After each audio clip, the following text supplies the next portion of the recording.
And welcome back to Fox 10 News at 9. I'm Bob Bripp.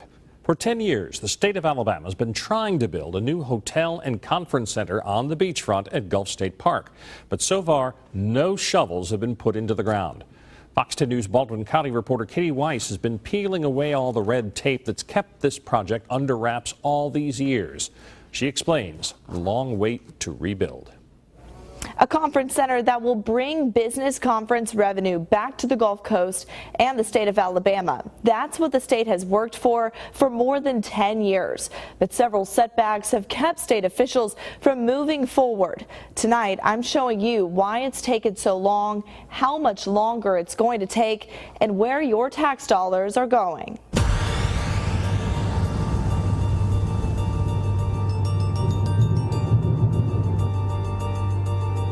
Nearly 10 years ago, a lucrative lodge and convention center at the Gulf State Park was destroyed by Hurricane Ivan.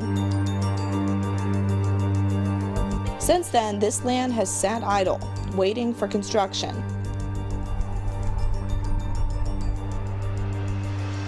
For 10 years, the state of Alabama has been fighting hard to make that happen because many state officials feel the convention center is a way to draw revenue out of Florida beaches and back to the Alabama coast.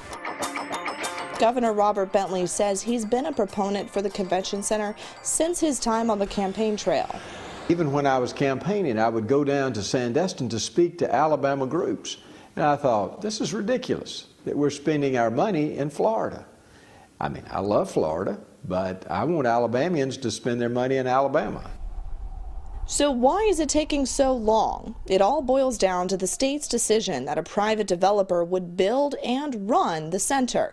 In 2005, 2 separate lawsuits were filed, claiming it was unlawful for a private company to develop on state land. I decided to file a suit on behalf of the citizens of the Baldwin County to get a judge's opinion as to the legality of building the Gulf State Park the way the governor wished to do it. Former Baldwin County District Attorney David Whetstone says the original plans were not in line with the law at the time. I thought it was a good idea before, but it was reckless to risk $1 billion of state revenue on something that was illegal. And eventually the Supreme Court of Alabama did declare it illegal.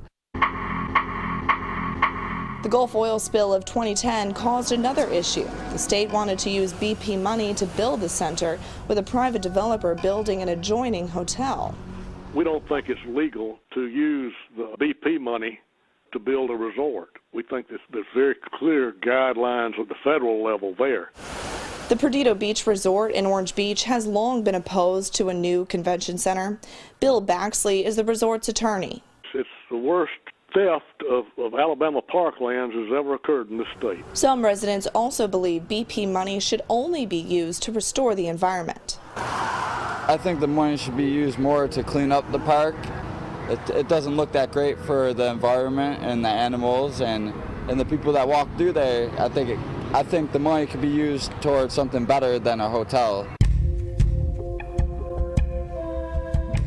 We traveled to Montgomery to get more answers.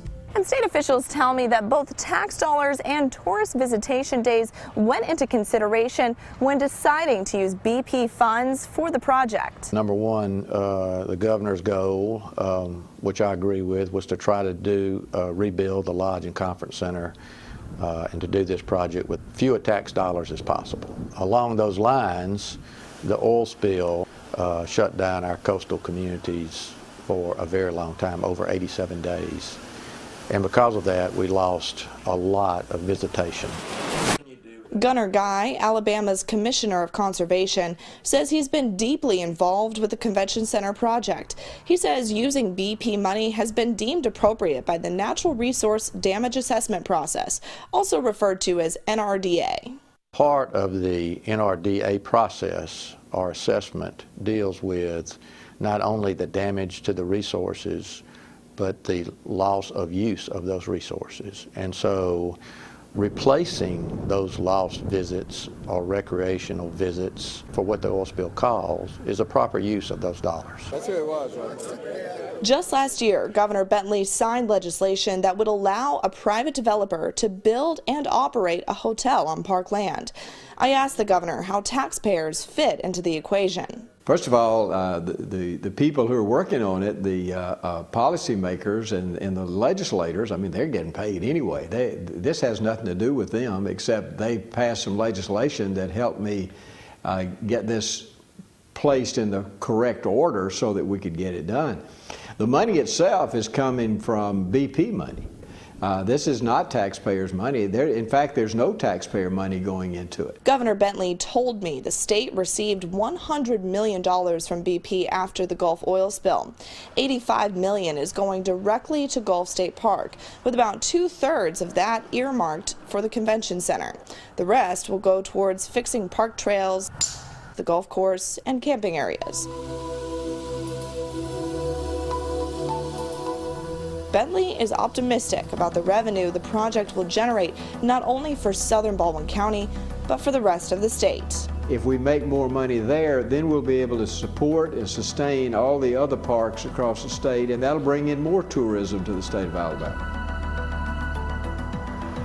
The governor suspects in some 12 to 18 months, folks will see the first shovel hit the ground. The governor told me sometime within the next week or so, he will be announcing his selection of a group that will help the state make the most logistical choices for the project. State officials say that group will help them pick the developer, which will most likely be a chain company like a Marriott, a Best Western, or a Holiday Inn, just to name a few options. We will be sure to let you know what happens as more details unfold.